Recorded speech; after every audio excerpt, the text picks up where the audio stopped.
Welcome everyone to another edition of the MMA Beat on this Thursday, November 12th, 2015. As you can see, we don't have the A-team unless you grade on a curve.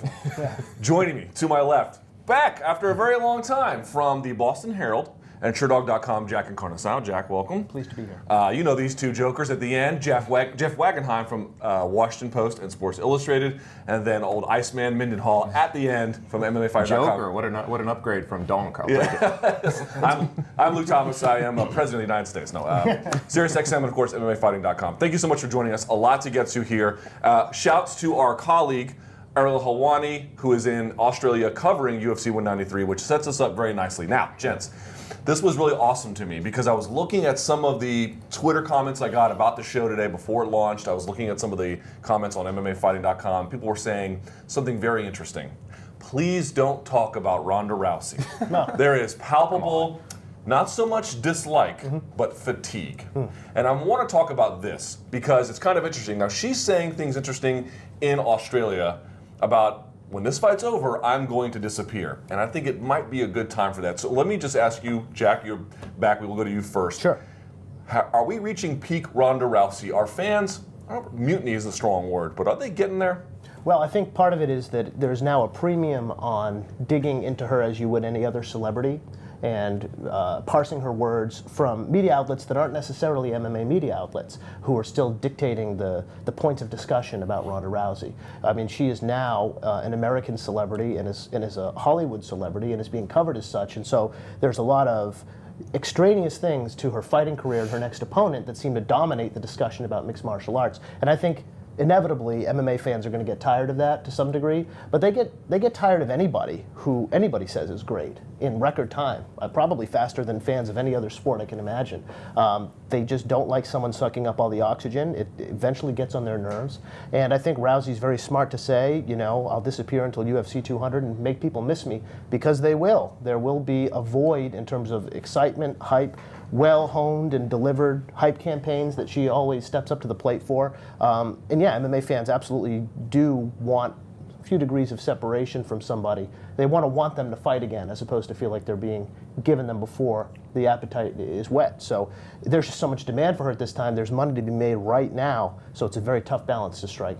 Jeff, are we at a tipping point? Well, you know, you cited comments you've seen on MMAfighting.com and things you've seen on your Twitter feed, and that's a different audience than the audience that, or it's a subset of the audience, and maybe a small subset of the audience of the one that is following Ronda Rousey at this point.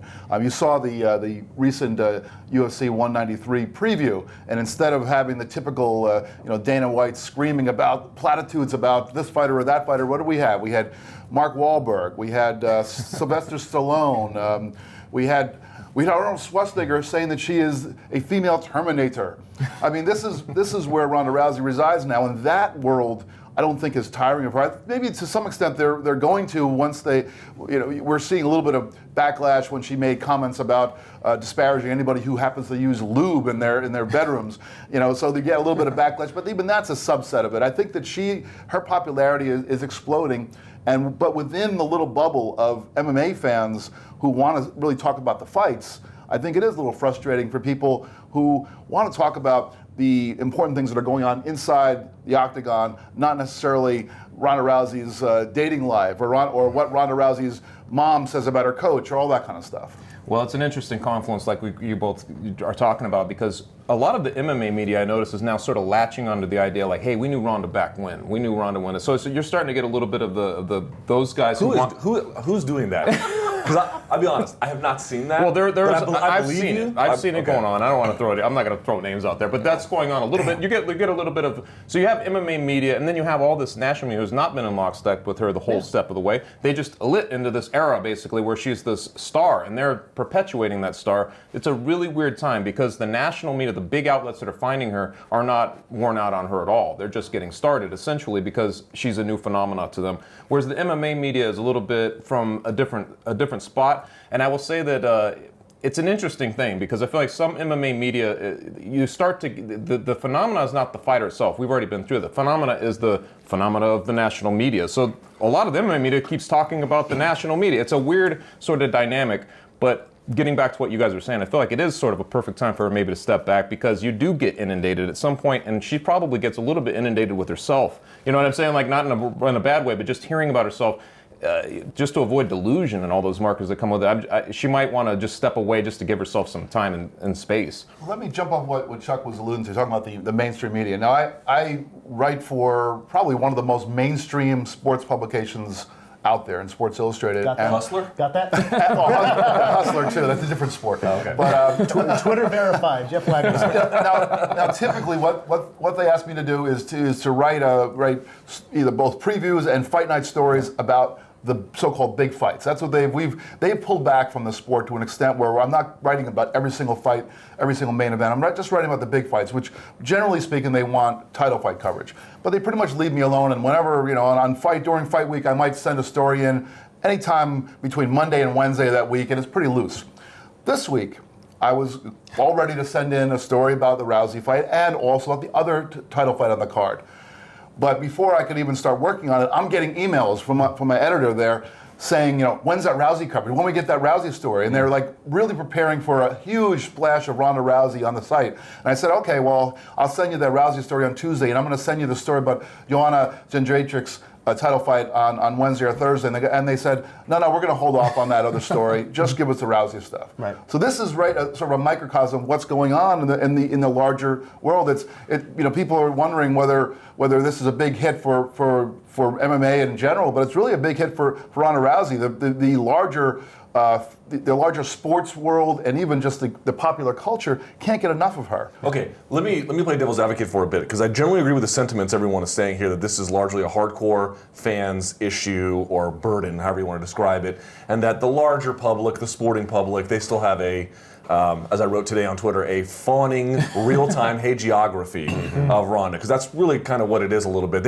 In my judgment, a little bit, they like the idea of Ronda. They don't like some of the particulars, but that's changing a little bit too. 2 articles just this week. Cindy Bourne of the Washington Post, and I think Eric Alderman of Yahoo, but in any case, Yahoo. 2 authors with a fair decent reach in these 2 giant publications, both wrote about, in the wake of what we saw with Greg Hardy, is there a bit of a double standard as it relates to domestic violence when we talk about women. Now, neither accused Rousey of having committed that. She, of course, has not been prosecuted for any kind of crime or had any kind of issue, but there was, at least we can say, an unpleasant situation in her house, which she detailed in her book.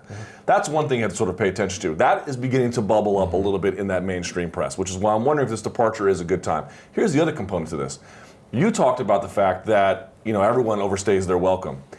I feel like it took a lot longer for Chael Sonnen to overstay his welcome, and he was out there pushing the issue. And Conor McGregor, I thought for sure, after UFC 189, when he was like, I need to go back to Ireland. I haven't been home in forever. And then he goes and does the Ultimate Fighter, and you still don't feel nearly the same amount of pushback. Yeah. Jack, why the disparity? Because Ronda Rousey's reached a different dimension than they have. Their pay-per-view numbers may be comparable, but you have to realize how much more of a percentage of Ronda's pay-per-view base are people who won't order any other fight all year. It could care less about Conor McGregor, really. Or ever if she leaves. Yeah, exactly. And I think there's a base that's come to the table, a constituency that's come to the table that we don't grasp and understand, but they account for why these websites and these media outlets are so hungry for coverage about her, because she's on the short list of people they care about, be it the Expendables, what she said about Floyd at the ESPYs. She reaches these different milestones in the culture and her numbers go up. You saw it with the 600,000 buys for Kat Zingano after she did, I believe, the Expendables and got a little bit of press there. And then after that, she does Fast 7, one of the top 5 highest grossing movies of all time. She wins an ESPY and calls out Floyd in like a vine you'll find everywhere when she delivers that quip about how does it feel to get beat by a woman for once. And then she jumps to 900,000 buys against Bethe Correia in a fight in Brazil where the conventional wisdom, including Dana White's own wisdom, is that if you do a pay-per-view in another country, you're just not going to do as well. The ceiling can't be as high. She shattered that conventional wisdom, and it's just different people at the table who they want to see her fight because she's a celebrity, not because she's a fighter. Those other cases you mentioned, they became celebrities because they're fighters. Jeff, anything else? Especially about the Washington Post and the Yahoo beginning to circle their head around past this image of Rousey, which they perpetuate, not so much the particulars. Well, I think everybody who gets into the spotlight, gets slapped around at some point. And Rousey also was not someone she's someone who has been very smart in the way she's sold herself. But I suspect a lot of it has to do with the people around her. I mean, she doesn't pull any punches, so to speak. When she got into this flap about, or she made this comments about lube and then got a little bit of blowback, well, she ends up sort of doubling down on that and reiterating what she said before, because she doesn't care. She just keeps talking. So she's going to get her comeuppance. I think everybody who goes into the public eye to this extent eventually gets their comeuppance. I don't know when it's going to be with her, but yeah, it'll come. I think the country cares now about every word she says, and you can't say that about any other fighter I can think of. And it's it's all micromanaged at this point. She could say anything, and some faction out there is going to be upset by it. And sure, but I think, look, we all have different worldviews, but she has said some fairly troubling things. She's some of the Sandy Hook trutherism, she had to walk back a little bit. This is not the best. I mean, this is a while ago. It's not the best look. Of course, and I think that's when you talk about it right now, like you said, there's a fawning nature to this whole thing. I think so many people are just like, wow, Ronda Rousey, that's all glow, you know? But at some point, we've all been following Ronda Rousey enough to see her missteps. We've seen her missteps. She probably got by with some stuff. I mean, calling, Chris Cyborg, the it thing, being from Newtown, I remember her making some comments about Newtown, Connecticut, things like that. She takes her missteps, she sort of handles them, I think, in stride. And you can tell that she's becoming more professional as she goes. Of course, she's being thought of now as something maybe bigger than she's ever been. You know what I mean? Like when she mentions something about lube and it becomes like an outcry, that's when you see. If Conor McGregor said something about 100%. lube, do you think? So now suddenly she's reached this critical place where we've sort of deified her into the space of like everything she says matters. Yeah. And also, everything she does matters, including when she was on a conference call with a bunch of media members and promptly hung up when a pretty innocent. Or was disconnected. We don't know. When a pretty innocent. The phone lines are shaky in Australia. An innocent question was asked about, basically her saying, "Well, are you okay with Travis Brown going public with your relationship?" To me, that's a very innocent question. Well, somebody else, as the media hordes descend upon Rousey, at some point, some other person is going to ask her a more pointed question about that, because here she is getting all kinds of points from the public for slamming Floyd Mayweather for being a serial domestic abuser, and now she's dating some guy who is accused of violence against his former spouse. I mean, this doesn't necessarily implicate Ronda Rousey in any way, but it's just kind of an association thing. Then when you talked about, in her book where she talks about beating up a boyfriend. Now I recognize there is a double standard between men and women and domestic abuse, and I don't think that there's anything wrong with that double standard. I have no problem. Maybe I'm wrong, but I have no problem with a woman lashing out against a man. But a man lashing against a man lashing out against a woman is a much bigger deal in my book. It is a bigger deal, but I don't think that excuses lighter forms of assault. Prosecutors will tell you in many states it's hard to get juries to convict situations where a woman is attacking a man because they societally don't believe this is anything troubling. But that's a separate issue. But I think that's also I get your point, and I think that's the kind of thing that there'll be people who can have reasonable debates about that. Sure. So I don't think that she has tread in any kind of major way. It's nowhere close to the territory of a Ray Rice or Floyd Mayweather. It's not even in the same universe of that. I think we can all agree there. One thing I want to point out about what Conor McGregor said, to your point, because Ronda Rousey comes out and says, "I'm supporting Bernie Sanders," and this made news. Conor McGregor actually said, in relation to a flower he had worn on his lapel for something, "F the Queen." That's right. And he got in a little bit of trouble in Ireland, in a little bit of hot water, but not really. But that's it. But can you imagine if Ronda Rousey had come out and said, "F President Obama," or something like that? It must just be a strange thing to have that sort of gravity placed on your every word, coming from where she came from so quickly. Exactly. When she's been rewarded so handsomely for being this free spirit and this big mouth all throughout her entire MMA career. That's the kind of behavior that's been reinforced. It equals bucks. It makes people care about you in your fights. And then suddenly there's this slippage where it's like, oh, there's a downside. So when these things happen, it could be a problem when you're a celebrity, but if they happen in great succession, close to each other, that's when it really gets out of control. Because just last week, Rousey said this, a month ago she said this, but if she takes 8 months, or she takes 6 months and she's out of the public eye, it won't be this snowball rolling downhill, which I think is part of the thing, because she's coming up against questions that she's not comfortable answering clearly, and how do you tone down how red hot what she's going to say about that question is? You recede into the background for a little while.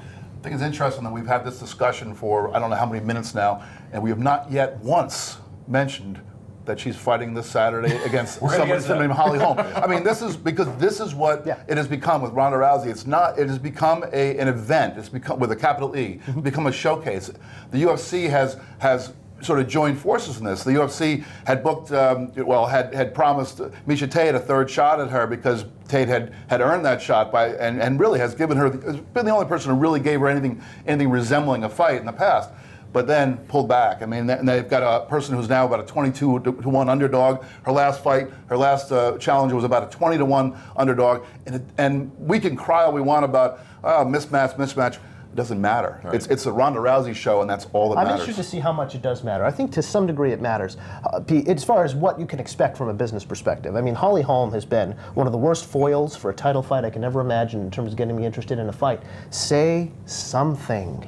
Say something. But it's not in her character. And when you have that vis-a-vis Rousey, who's also not saying anything because her opposition, her foil, isn't giving her anything to really pounce on, I do wonder if that's going to do less business than the Correia fight. So, Chuck, let's get into that. Let's transition out of the gossipy end of things and more into the actual fights themselves. You guys, I know you don't like this part of the conversation.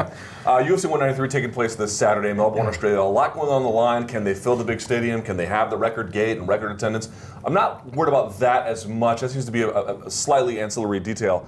But what Jack's talking about, it was interesting. We all thought, and look, to Dana White's point, there is a lot of evidence that if you go outside the United States or Canada, you can't sell a pay-per-view. I mean, BJ Penn's failure against Joe Stevenson, despite being BJ Penn and the lightweight title, is ample proof, and there's a lot more. But Rousey sort of bucked the trend last time. But to what Jack's talking about, Betch Correia made that a grudge match. And Holly Holm seems to have said, you know what? With all of what's going on with Rousey, with her own celebrity and the issues with Travis Brown and her mom and her coach, I'm just going to do the exact opposite. I'm going to feast off of the vacuum as a consequence.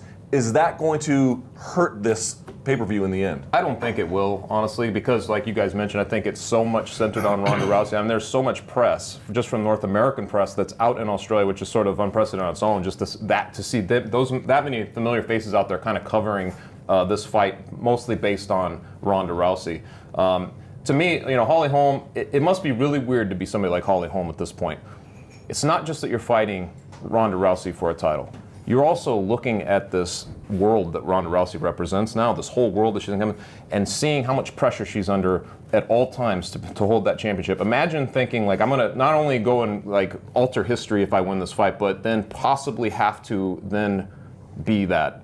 She wouldn't. She would never become what Ronda Rousey is, even if she beats her. But there is so much that goes into it. Ronda Rousey, one of the great things she's able to do is play the media. She knows how to be. She's a great presence in the media. Ultimately, she's very accommodating. She does all these things. She's inexhaustible when it comes down to that sort of commitment. She travels around. She's a company. She does it for the UFC. She does it for whatever. She appears whatever show she's on. So she likes that. She understands that spotlight. But it must be so weird to be a challenger to Ronda Rousey at this point, especially right now, and have to like contemplate, do I even want that life? Do I want any part of that life? I think that's part of the psychology of a fight like this, when you get to this magnitude, especially in the UFC that has never seen it. Particularly a challenger who appeared to freeze under just the pressure of fighting Raquel Pennington. Right. I mean, she prior to her fight with Marion Renault, she explicitly stated, I liked fighting on a fight night card because I did virtually no media. I got to work out in a town where no one knew I existed. Not a good recipe if you're fighting Rousey. I mean, I realize that Betch Correia did turn that last challenge into a grudge match, but I don't know, between that and the fact that this was Rousey going into so-called enemy territory, although she got cheered a lot down there in Brazil, but she was coming off of 2 fights in which she had won in 16 and 14 seconds, and she was then competing against somebody whom nobody would say was as good as the 2 women who had succumbed in 16 and 14 seconds. A person who had absolutely no chance of winning the fight. So were people buying this just to watch Betch Correia get beat up? Was that the thing? I think that's not the case. I don't think that the grudge match was it. I think it was that people just want to see Ronda Rousey. Now the UFC is selling Holly Holm, and whether we want to believe that women's boxing is legitimate or not, they can trot out that she won something like 19 world championship boxing matches, and all these different credentials, and she's undefeated, all these things. I think that's enough to sell to a general public that is so so much wanting to see Ronda Rousey compete. The aspect of the martyrdom of whoever's going to face Ronda Rousey only grows. I mean, honestly, that 14-second, 16-second stretch, especially against Kat Zingano in my mind, because to me, she had all that motivation. There was actual ESPN specials on, or a big piece, at least in the magazine, about her all the downside of what had happened to her going out to fight, her motivation, everything that was going into it, and just her demeanor.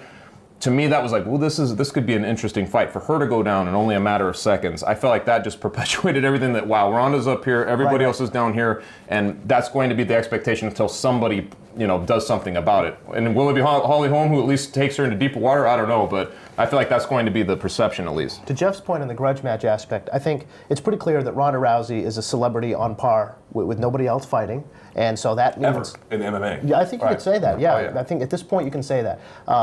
So that's worth this much. But when there's a grudge match on top of it, it's worth that much more. And that's what we're going to learn on Saturday, because there is zero trace of grudge. You expect fewer buys for this? Yes. Substantially so? No. Maybe 800,000. Okay, so that still would be a big win for them. That's That's interesting, though. They're making money, no question. Because so then what you're essentially saying is that the narrative that the UFC tried to produce, which is we're not going to go with Miesha Tate, we're going to go with Holly Holm because, she's not a dynamo on the mic, but Less that buys. story, and look, we have Ronda Rousey on the cover of the Ring magazine, not Holly Holm. Right. It ruffled some feathers there. You believe that will ultimately, not backfire, but it won't produce the returns that they'd expected? That's right, no. Nothing compared to Miesha Tate. People want celebrities fighting, and they want celebrities fighting in grudge matches even more, and that is consistent with all the top draws in the history of the sport. If you can develop a grudge, then they really care. They don't just care. I think you're right, but I also think one counterbalance to that is, even though that Kohea fight happened, what was it, August 1st? August 1st, yeah. Even since between August and November, Rousey has skyrocketed. Yes. Rousey was already a star, a superstar then, but she has now transcended what she was even those few months ago. So I think that the number of people who know who she is and care about who she is and want to watch her and are willing to pay $60 to see it, I think is going to skyrocket. So I wouldn't be surprised if she actually does better this time. There's a bit, though, of this, if you see a bull and someone's going to ride it, they like to give it a little bit of an electric shock to a soft area. That's what Kohea was. She was that electric shock. You still get the bull and you still get the rider, but you don't quite get that oomph. But I also still feel like, real quickly, I agree that it's there's no debating what you're talking about with the grudge matches and celebrities. I think that's all unassailable. However, what I would say is, couldn't there be an argument made, maybe not a strong one, but the UFC wanted this fight because they could then say, look at you can argue the greatness of Ronda Rousey, but as a clear building block in the legacy of Rousey, she already beat Miesha Tate twice. It's good for money, but now she beat the best female boxer ever. They kind of love digging it to boxers a little bit, and I kind of feel like the UFC gets something out of that. Especially coming off of a knockout. That's what Ronda Rousey, when she's coming off a knockout, suddenly you're like, wow, so it's not just the judo, there's not just all the things on the ground. It's like she can knock you out on the feet, with her fist. And Dana's a huge boxing mark. He even went for James Toney because it allowed him to claim that a heavyweight boxing UFC champion, versus boxing. Right, heavyweight champion nonetheless. So he's also kind of discerning in his taste for what elements from boxing to pull from. He knows enough about the world to know that just throwing any boxer in there won't really play in the boxing world as a big accomplishment. But yeah, that's a scalp he'd like to collect in some ways, something he'd like to be able to assign to Rousey, that she, in this more fully formed fighting arena, could just completely destroy one of the best female boxers of all time. Yeah, I think that's absolutely part of what charges them to make the fight. They convinced themselves that people don't want to see Miesha Tate fight Ronda Rousey again because she beat her twice, when in reality the first fight was in Strikeforce on Showtime and was seen by probably a fraction of the people who saw the second fight. And in the second fight, Miesha Tate was as competitive as anybody's ever been against Ronda Rousey, and came off a magnificent hype campaign off Ultimate Fighter. And when you see Rousey kick everybody else's ass, you think to yourself, well, what about Miesha Tate? So I think they convinced themselves people didn't want to see it. It was kind of a convenient way to get to the home fight, but there's no evidence. I mean, trilogy fights, people want to see people with electricity. The dynamic is electric, fight each other over and over and over again. It's a shame. Go ahead, Jeff. I was going to say it's also a building block, because if the road is leading toward Rousey versus Cyborg, what is Cyborg? Cyborg's a stand-up fighter. If Rousey can defeat a 15-time or 19-time, world champion boxer, and she could do it. If she goes out there on Saturday and doesn't do what Randy Couture did to James Toney and take him down in 16 seconds, but she goes out there and stands up with her and beats her, that just elevates the prospects of that Cyborg fight even greater. I was just going to say, it's funny that, it's a shame Pacquiao and Marquez only fought once. Such a pity. Right, you know what I'm saying? Such a pity. Exactly. They would announce a rematch. She'd be like, you know what? I get it, sure. And they would sell 700,000 buys. Yep. It'd be crazy. All right, let's move along here. Let's step away from Rousey for just a bit if we can. Joanna Jędrzejczyk, because I know the hardcores all want to talk about her, so let's get down to her a little bit. The question is this. I don't like Letourneau's chances. I'll put it that way. But you look at Jędrzejczyk and you think to yourself, she has a lot going against her. She's not American.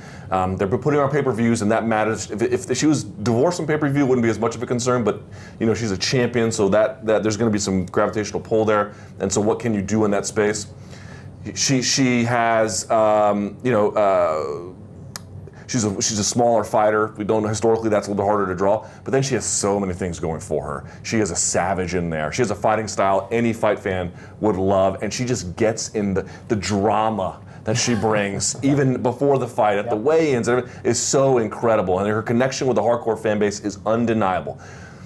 Can she be a star in a circumstance like this, where she is the co-main event to the biggest combat sports star, or at least the biggest MMA star that we have? Is the idea of putting two women on the card, is it an empowering thing? Is it a gimmicky thing? Is it a thing that can work, Jack? Well, I think, first of all, it's something you do when Lawler versus Condit falls off the card. Yes. Sure. So, as much as, it might seem philosophically prudent, it wasn't plan A. And yeah, this is probably the most fertile ground they have to make a star. When you've got a pay-per-view headliner that's going to get people flooding bars and sitting down and watching it in just about the best numbers you can muster all year, the co-main event has the best chance to really impact people as a star and communicate what's exciting about them. And Jędrzejczyk has a lot of cool tools, and she's an interesting person, and she's hilarious, which helps.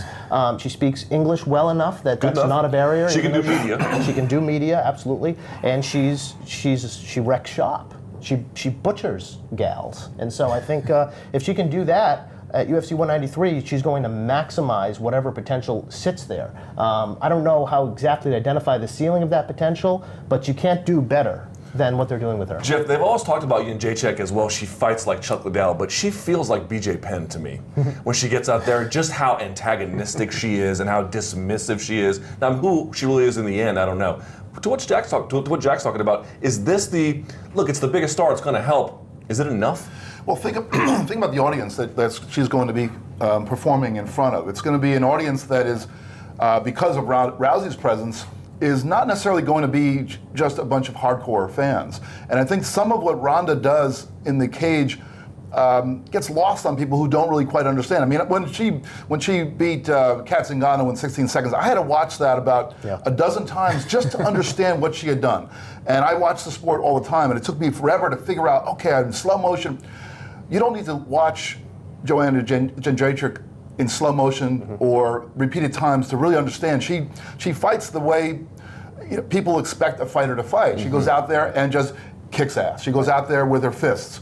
She does the things that people associate with fighters, and so I think that's in her favor. There's going to be an audience that is going to come away from that night.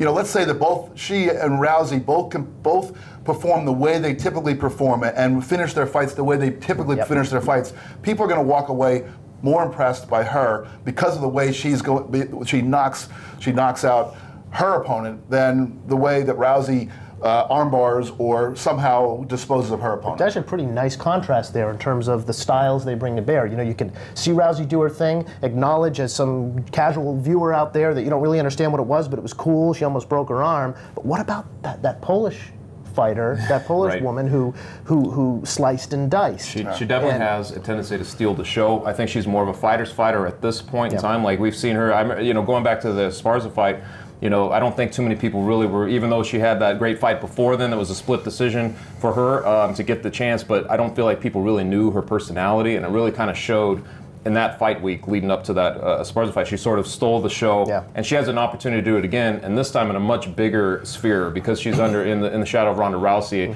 and the expectation with Rousey is so big that I think there's not a lot of expectation on her, even though we know how she fights and everything else. So she has a real chance, I think, in this fight to really show herself for everybody, like not just the hardcores who sort of know where she's at, but for just about everybody who's going to be watching that fight. What I like about her is I feel like you could describe Rousey as extremely competitive. If you watched the Jędrzejczyk fight, you would say she's mean. Yeah. She is ice. I mean, the ice BJ Penn cold. comparison is very accurate. I think. There's I feel like that too. And there's a certain kind of Sarah lick some blood off. Yeah, if you had to ask which fighter is most likely to lick blood now that BJ Penn is gone, it's got to be Jędrzejczyk. If for no other reason that you're going to bleed if you fight her. Yeah. Did you see Jessica Penny's face? Yes. My God, I could live. Okay, but here's my point here's why I'm going to play devil's advocate again a little bit on this one. Look, we all know to build a fighter's brand takes such a long time. This is the biggest platform she's had. This is much bigger than the Anthony Pettis Dos Anjos fight that she was the co-main event on, I believe. So this is a far bigger deal than that. Okay, great. So she's on her way. But to your point earlier, I completely agree, and I want to turn it a little bit here.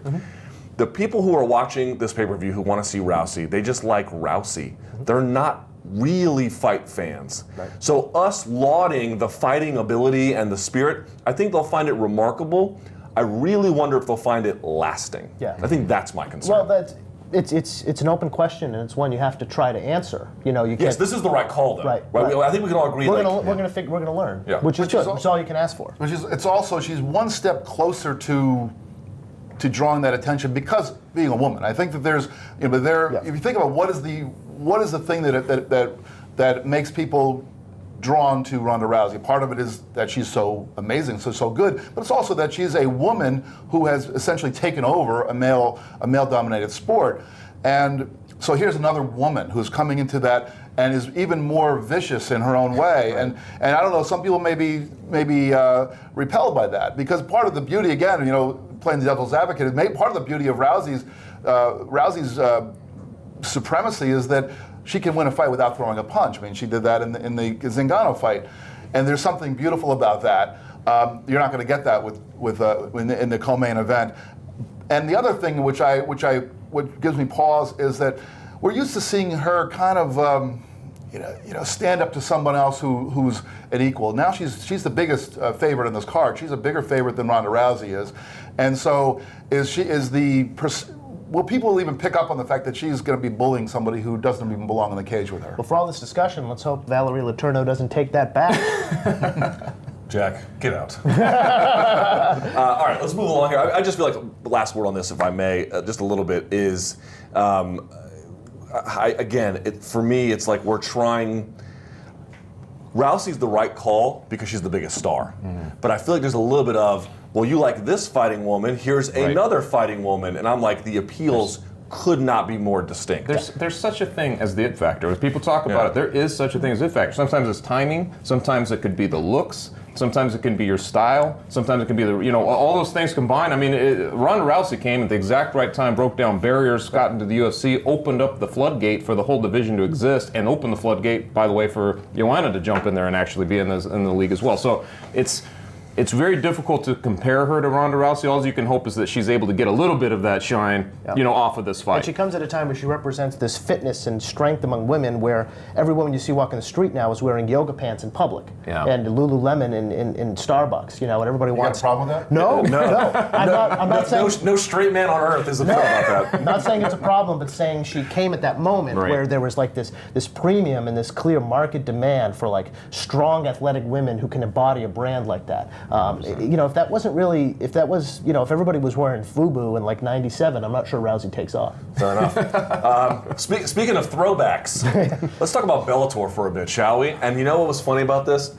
I didn't watch the fight live, or I didn't watch the announcement live. I caught it. I caught the later. Is the short answer to that. But when they announced Royce Gracie versus Ken Shamrock, and when they announced Dada 5000, okay, whatever, versus Kimbo Slice, I thought to myself, I gotta talk to Jack. And here's why. Because Pressure. No, Jack's very bright. We all know this. You are an apologist for pro wrestling. I'm teasing a little bit. No, I am. But I'm not really teasing. I thought that, here's my sense about things. Jack, I want you to react to this. Okay. I get why Bellator's doing it. Everyone's like, what is Bellator doing? And I think you are seeing incremental progress with a show like this, where you've got Brooks and Strauss basically winning / co-headlining.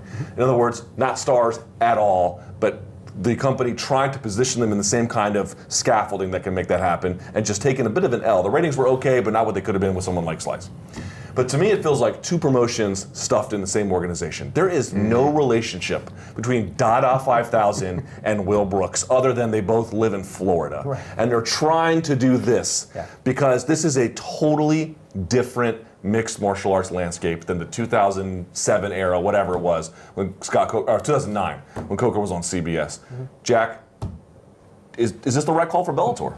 Yeah, I mean, I think it is, because Spike wants to get ratings. That's why they want MMA. They want the big rating fights like Kimbo on Tough 10 and the other huge fights that really whet their appetite for the ceiling of what they could do from an audience perspective. And so they're always going to go for proven draws. That's the thing. They're not just using old fighters. They're using old fighters who have done big ratings in the past and who have proven, even on Spike, to them that they can do otherworldly numbers, from Shamrock to Slice to Tito Ortiz and others. So I feel like, that's priority number one. If Spike isn't getting numbers, all of a sudden this isn't interesting to them, as interesting to them. This notion that you can then feature, the most competitive fighters in their division that they have on roster, the guys with the greatest in-cage upside, and that somehow they're going to leech some of the appeal off of the eyeballs brought to the table. It's a nice notion. I think it's specious, though, because this is free TV. That's the big question. Jeff, is it a mistake? I think it is, because it's sort of making me just nauseous, really. That's no indicator of anything.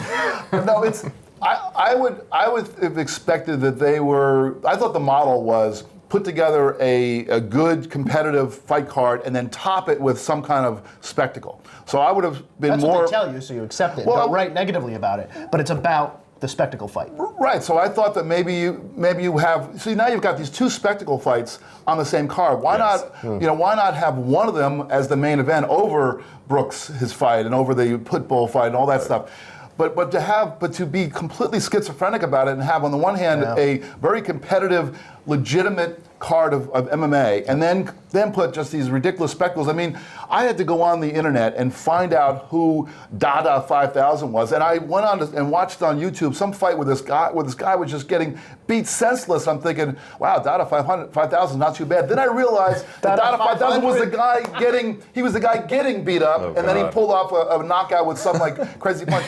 This is just, it is just crazy. And then they're having, and also there's a sadness to it. I mean, Hoist Gracie has not been in a fight for like 9 years or something like that now, and his departure from the game, let's be clear about it, was quite ignoble. Right. Yeah. I mean, I guess I look at them as two different things. One is a spectacle. You're just gonna put Kimbo against some Dada guy, whatever. But then you're taking. I mean, I realize that there's no such thing as dignity left in the sport, but I don't know. I just felt like it's a kind of a sad thing for me. In some ways, the spectacle sort of has to prevail, because they just do not have the depth of roster to make it a meritocracy and make all their guys come up. They just don't. The UFC has that. So how do you compete with the UFC? Well, I think that this is probably their best idea to come forward, because we continue to talk about it. It does get ratings and all that stuff. So you put these guys together. Now, this Dada 5000 thing was sort of, it really took it to a different level. So both these fight announcers took it to another level, because you were no longer even trying to sort of fog up the air of what you're trying to do. I mean, it's just 100% them trying to put together a freak show that people are going to tune into. But it's weird too, because it makes you recontemplate sort of sometimes what you want to see in a fight.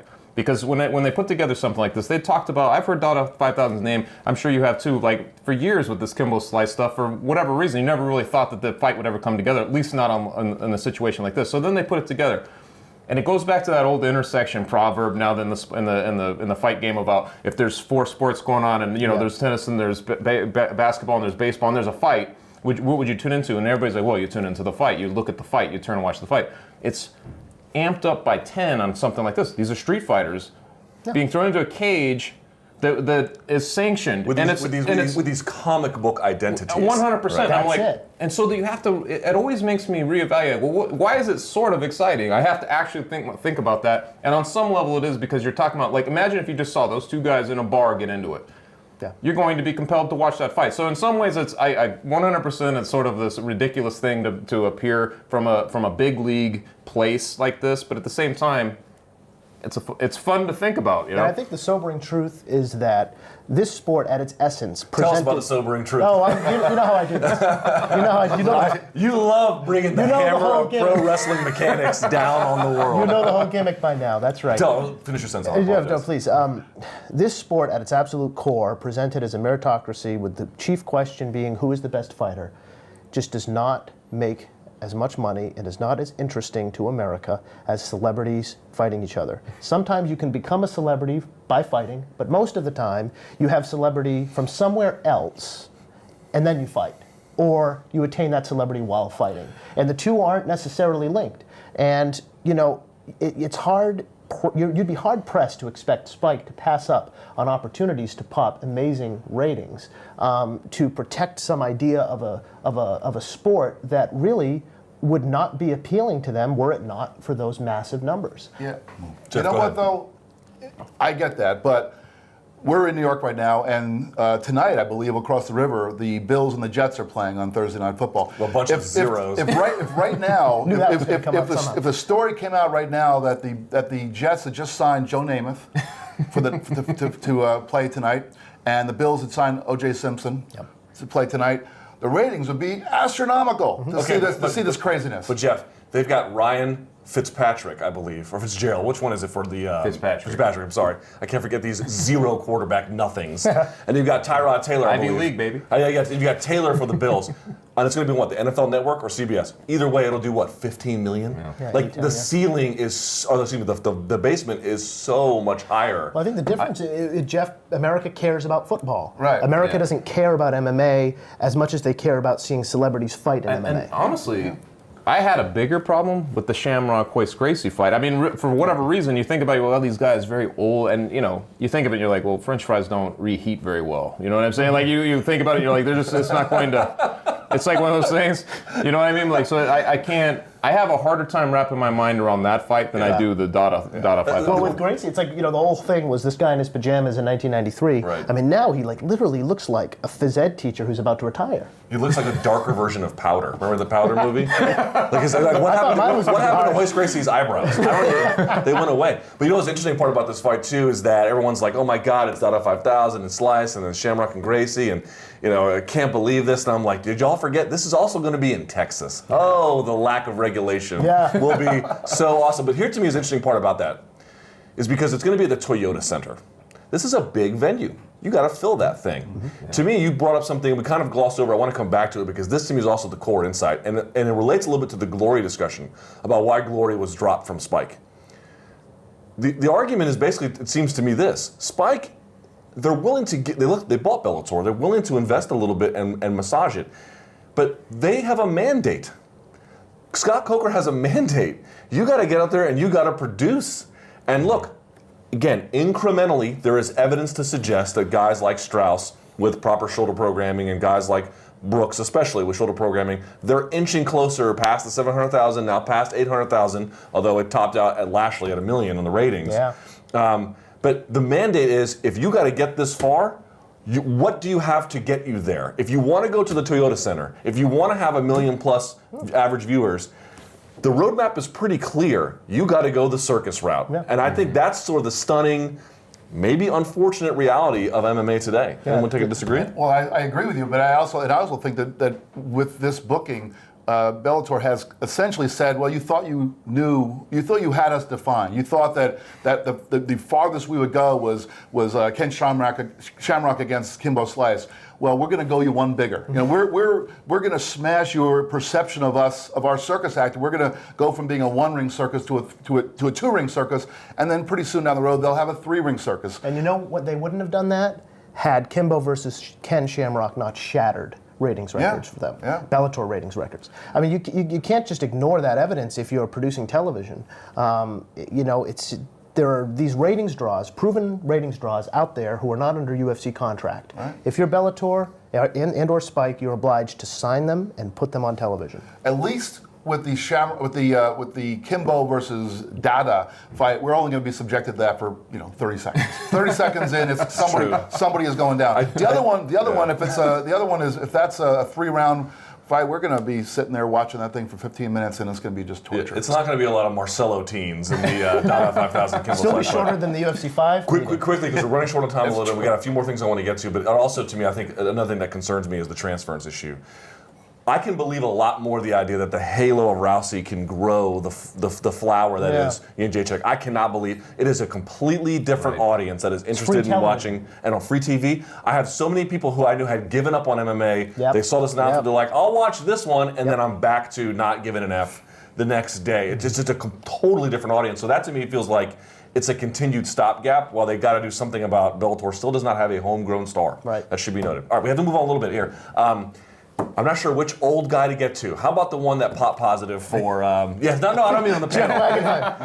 How about yesterday it was revealed that old Crow Cop may have not been on the. Not everything may not have been above board. Although in his retirement announcement, he's retired, dude. What difference does it make? And we know he's a wild boy. And you know what? I had someone write me being like, "Why is USADA doing this now? Didn't he retire already?" And I'm thinking to myself, 24 hours. And I'm thinking to myself, do you have no ability to piece together evidence? Okay, but let's talk about Crow Cop a little bit. He announced his retirement. He admitted or alluded to in a statement that he had taken a cocktail of drugs, and even growth hormone to help a shoulder. To what extent this is evidence of prolonged use, I don't know. Obviously, it doesn't matter at this point because even if he wasn't retired, he'd be suspended from the sport. It looks like, although they haven't, fully meted out the punishment. In any case, it looks like he took a PED. Okay, Jeff, this has really hurt his legacy because people have made a point. They didn't even test for this stuff in Pride. Who cares if he used? Yeah, that's the open question, of course, because he's not the only guy that was fighting in Pride who people will have questions about, and they always have had questions about it. I mean, I guess it hurts his legacy. Anytime people remember the last thing you did in a lot of cases. So even if it's unfair, it might be that he has legitimate, injuries, and people do take certain, I have friends who have taken steroids to heal injuries. But if you are competing in this sport, you have to know that you cannot do certain things. You can't take growth hormone, even if it is something that is legitimately going to help you heal from an injury. So he might have a million really good excuses for why he did what he did. But yeah, of course it's going to hurt his legacy. I guess I already felt like he was gone anyway. You know what I mean? So his legacy was already from before. I felt like he's just sort of been straggling along even at this point. So I don't think so. I mean, honestly, I don't think so. And it was pretty brilliant in some ways of him to just be like, hey, guys, I was doing this cocktail of drugs and I'm retiring. I have a shoulder. I have to drop out my fight. Sort of preempting the whole thing because in some ways I think that obscures enough. It keeps it tamped down enough where you're not going to overly get on to him about it, I guess. I don't know. But the bottom line is he belongs to a bygone day. It's sort of an interesting thing, though, in terms of his career because I was sort of thinking of that how it's sort of bookended by these Gonzaga fights. He was coming up when he's coming to the UFC. He has all this head of momentum. I know he fought Sanchez before that UFC 67, but then he loses to Gonzaga and kind of goes one direction. In his last fight, he wins it and then goes another direction. So what a weird saga. He's a very complicated fighter through and through, but I find all these weird parallels with him to be interesting too. To the legacy question, I've tried to think a lot about this, and you're not going to be able to fairly parse out which fighters should have it held against them that they use steroids. In any era besides the one that started in July when USADA started doing random unannounced testing and out-of-season testing. Maybe now we can regress to the mean more as far as baseball and how PED use is looked to impact your Hall of Fame candidacy. But if we're really going to hold against a Mirko Cro Cop, even a Vitor Belfort, a Dan Henderson, for use of things that come to be frowned upon or even illegalized in the years ahead, then we have no MMA Hall of Fame. Yeah. I think the asterisks at some point have to be on the guys who weren't using, because those are going to be fewer, and then I'm just going to go. The other part of it is that Cro Cop didn't really have a very notable UFC career. I mean, his career was very notable in Pride, but again, we're talking to the diehards here who watch this show, and then so people are familiar with that. But the larger population, the people who have really adhered to the sport, mostly have come to the sport in the era when the UFC has been the monarchy. And Crow Cup was never a part of that in a reasonable in a good way, in a positive way. He came here with big expectations, but he really never lived up to that. We'll always have that Pat Barry fight, though. That was a fun Yeah, Very fight. and he's probably back under contract because it's been reported that Bellator, under Scott Coker was looking to sign him. Of course. And suddenly he's going after Gonzaga again. There's lots of guys who have had these bizarre returns to the UFC, and you've been like, why did that happen? Oh, so it didn't happen at Bellator. That's right. There was a lot of that happening. But to me, it's also, look, you don't know who's using it and how long, unless it's been really, truly documented, and we don't have that kind of information for virtually anyone in the sport. But I do feel like it's a lot more prevalent than people think, especially among the old guard, which we're talking about. And when you see a guy come back in his late 30s, early 40s, independent of who's courting him, be it Bellator or UFC, fans just don't want to pay attention to how the sausage is made a little bit. It's the idea that these guys can compete in the UFC at age 40 is so ludicrous to me. Without some kind of assistance or just miracle inability to get injured in training, something. He just threw the whole heavyweight division under the bus all at You once. threw away 1993 to 2014. As far as like guys who stood out, it's just you can't. Look, the golden age of UFC, all these heroes that you had was in an age when testing was so bad. It's not a coincidence. Now, we'll see how long these guys have careers and what changes in training produces long term. But to me, it was just kind of funny that people were like, well, maybe it was just in the later part of his career, and maybe it was, I don't know. But you need to be, I feel like, a little bit more suspicious about, I'm 41 years old. Well, look at me bench pressing 315 for reps. I've had 2 labrum repairs. How is that possible? Skin's so tight it looks like it has like saran wrap on it. Yeah, there's a little bit of that going on. Speaking of older gentlemen who have had some performance-enhancing drug issues, we've got a little bit of time left. We'll go over it. Vitor Belfort, this guy is unbelievable, and I have given him, plenty of crap. People are writing posts about how mean I am to him. This is a true story, which I'm not going to stop because his 5 haircuts at once are incredible. But he goes out and he just starches Dan Henderson. And you could say, well, look at Dan Henderson. His chin is diminished, and he was ranked outside the top 10. Okay, Vitor Belfort was ranked number 4 heading into that fight. And if you asked yourself, if you didn't know the name, 4th-ranked ex-middleweight did that to Dan Henderson, you would say, yes, that makes sense. That's what a person in that position is supposed to do. Jack Encarnação. Yeah. Is Vitor Belfort back in the title mix at middleweight? Well, there's 2 or 3 guys under Weidman, and he's like, 4th? Weidman cleaned his clock, so it's going to be hard if Weidman's holding the gold. But look, Vitor Belfort is a star. He's a legacy fighter in this business, and he's a go-to guy for the UFC. Think of UFC 152 and John Jones, and doing what it took to get him in the cage that night. Right. Because he's a fixer. Wink, wink, nudge, nudge. He's ready. Vitor stands ready. That's the thing about him. To take fights when they present themselves and opportunities when they present himself. He's very cagey about that. And that's always going to give you a leg up in this industry. And we're looking at a Vitor Belfort who now looks like the before in the before-after hydroxycut ads. And, what are we going to see out of that Vitor? It's going to answer a lot of questions for us as far as the post, if we want to talk about a post-PED era. I like to call the post-USADA era. How far can a fighter of his vintage go after abandoning the chemical assistance that got him to where he is to some degree? Jeff? Yeah, well, I echo what Jack said. If Vitor is undergoing all the testing that is required of him, I also have said some bad things about this guy in his past, but I think we have to look at him in the present and say, okay, if the USADA is testing him with all the vigorousness that is necessary, and he's passing tests, and then he's going out and performing, then what can you say? You can't take anything away from him in the present. You can certainly look back to his past and raise an eyebrow, raise all the eyebrows you have, but looking at him purely from this last performance, and apparently did not fail a drug test, then what can you say about him? With all the associations that kind of come along with Vitor Belfort at this point, could he be another title challenge? Possibly, especially if Weidman loses.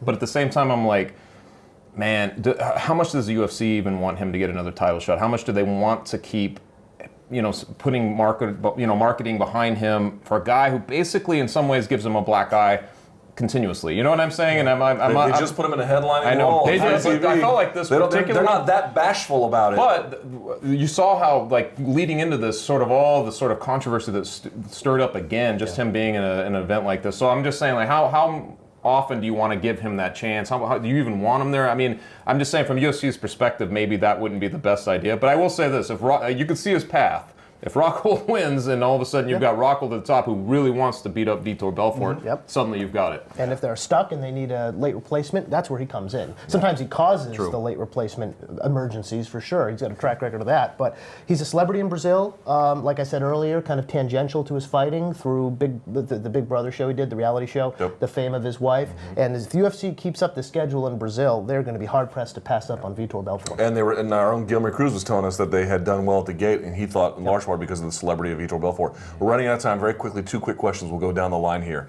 If they don't make the Rockhold fight because it just doesn't work, would the next right move for Vitor Belfort be Tim Kennedy? Yes or no? Sure. I like that fight. It's fun. Yeah, sure. Make it. We were talking about bad blood, man. You've got it in that fight. I would love to see it. Yeah, okay. Real quickly, and the guy he fought, Dan Henderson. Here's my question. Not sure you retire, should you not retire? This time next year, November 12th, 2016, is he still fighting, Jack? Yes. Really? For Scott Coker. Oh, look at the curveball. Maybe he fights Dada 5000. Who knows? Jeff? I'm all prepared to say no, but only because I don't know that. I think what you said earlier about the UFC sort of blocking Bellator from getting guys like that, because Bellator would jump on him in a second, but I have a feeling the UFC is going to find a way to keep him under contract, but he's just not going to fight. He certainly didn't seem like a guy who was ready to retire, just in his afterwards. So I doubt it. I doubt he retires. I could 100% see a scenario where he pops up like that. But man, the very first offensive attack by Vitor Belfort, and he gets hit with that. I mean, at some point that starts to get very hard to watch, and it's sort of been cumulative over the last few years. The problem is he thought the stoppage was bad. I know. And so we keep going through this. Musasi was an eye poke. There's always been something, so I feel like for sure we're going to see him fight again. All right. Well, there's so much to get to. We got to a lot of it. We didn't get to a bunch of stuff I wanted to get to, but we did our best, which, again, grade us on a curve. That's what you got to do with this team here. Stay tuned to MMAfighting.com because Ariel and the team, they are down in Melbourne. They are covering this from head to toe. We've got all the coverage you could need all weekends. We're going to be excited to bring that to you.